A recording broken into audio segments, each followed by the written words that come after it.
ഓരോരുത്തരും അവരവരുടെ ക്ഷണികമായ ജീവിതത്തിൽ സന്തോഷം കണ്ടെത്തുന്നത് വ്യത്യസ്ത രീതിയിലായിരിക്കും. ജന്മം കൊണ്ട് തന്നെ സംസാരശേഷിയില്ലാത്ത ഫൈസൽ തൻ്റെ ജീവിതയാത്ര മുഴുവൻ ഈ സൈക്കിളിലാണ്. വളരെ ദൂരെ നിന്ന് തന്നെ ഫൈസൽ വരുന്നത് ശബ്ദം കൊണ്ട് അരീക്കാട്ടുകാർക്കറിയാം.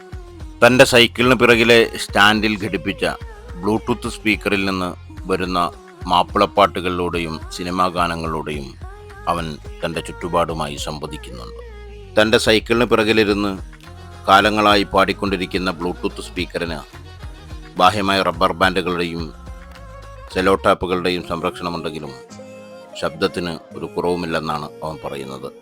ദൈവം ശബ്ദം കുറച്ചു വെച്ച ഖണ്ഡനാളങ്ങൾക്ക് പകരം ഉച്ചത്തിൽ പാട്ടും വെച്ച് സൈക്കിളും ചവിട്ടി അരീക്കാടിൻ്റെ പ്രാന്തപ്രദേശങ്ങളിൽ ഫൈസലുണ്ടാകും. ദൈവം ഉൾപ്പെടെ തന്നെ തോൽപ്പിക്കാൻ ശ്രമിച്ചിട്ടും തോൽക്കാൻ മനസ്സില്ല എന്ന നിശ്ചയദാർഢ്യത്തോടെ.